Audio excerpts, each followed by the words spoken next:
good overall body workout. So you will start the workout with 5 minutes of biking, whether it's Peloton bike, fan bike, whatever non-brand name you have, for 5 minutes, and then immediately after you've done your bike and everything's all warmed up, you're gonna do cat-cow for 10. So really think about pushing all of your fingers into the ground. So we're gonna start with your hand like this and use the ground to spread the space between your fingers. So really be mindful how you set your hands up, push your feet to the ground, and kind of like let that move your belly button up and in. From there, keeping your belly button lifted, you're gonna tilt your pelvis forward and reach your chin forward as you inhale, and then exhale, round your butt and your chin in towards each other, and exhale out as far as you can. And then inhale forward, exhale into your cat back.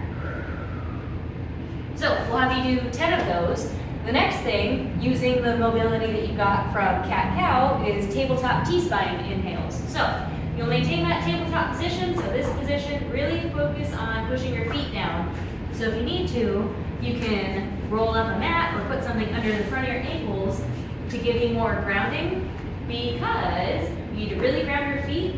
Then you'll inhale one hand up to your shoulder, kind of push the other hand into the mat, and rotate from your thoracic spine. So right in here is where we're trying to twist. Exhale, back down. Inhale, switch sides. Ooh, that's tight. Exhale, back down. So you're gonna do 6 to 8 rotations each side. Inhaling as you twist every time, and exhaling to return back to center. So you'll do your 10 cat-cow, 6 to 8 per side there. If that feels really good and you wanna do another one, go for it. If not, you'll move on to twisty sumo breathing. So, super wide stance. You are going to tuck your butt under, put your hands on your quads, and try and slide straight down. So now your quads are, your hands are touching your quads. You're kind of like pushing your rib cage up away, so you have some tension pushing down there. And then hands are gonna kind of help open your hips back. So you'll take a big breath in here, exhale, drop one shoulder in. So my left hand is pushing my quad back, my left shoulder is dipped in. Breathing deeply, and then exhale, back to center. Inhale to the other side. Exhale, back to center. So don't like force it through your bones. You want to kind of feel supported, so that belly button up and in is super important. You're going to do 6 to 8 per side there, just so you have the view from the side. Hips tuck under, drop straight down. Take a big breath in as you twist. Exhale to center. Inhale. Exhale to center. One more thing on those, make sure that your pinky toe and then that outer edge of your foot is grounded as well. After your 6 to 8 twisty sumo breathings, you're gonna do cobra press. You're gonna get back down on the ground, lay down, slide your hands in line with your rib cage, push your feet and pelvic bones into the ground, and then you're going to inhale as you kind of drag your hands back, lift your chest up, squeeze the muscles of the back, and then exhale back down. Inhale as you go up, squeeze your back together. Exhale, back down. So, 10-ish of those, do what feels good.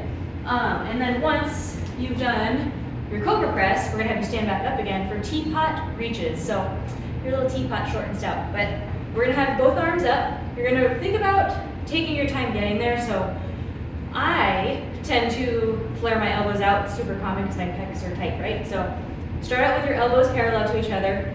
Inhale up and back, so that way your biceps are by your ears and everything's nice and stacked. Then you're going to grab your left wrist with your right hand. Inhale up and over as you slide your left toes out. Really long stretch from the left pinky down to the left pinky toe. Exhale back to center. Switch sides. Inhale up.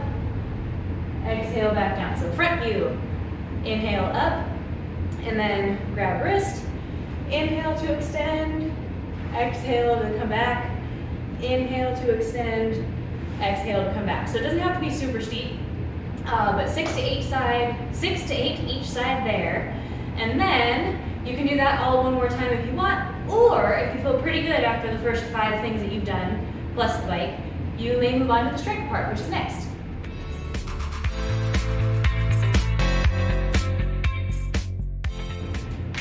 You've done your warm-up and now it's time for strength. So we're going to start out with Goblet squats was a 5-second lower. So goblet refers to how you're holding it. Hands, forearms, and chest are your 3 points of contact.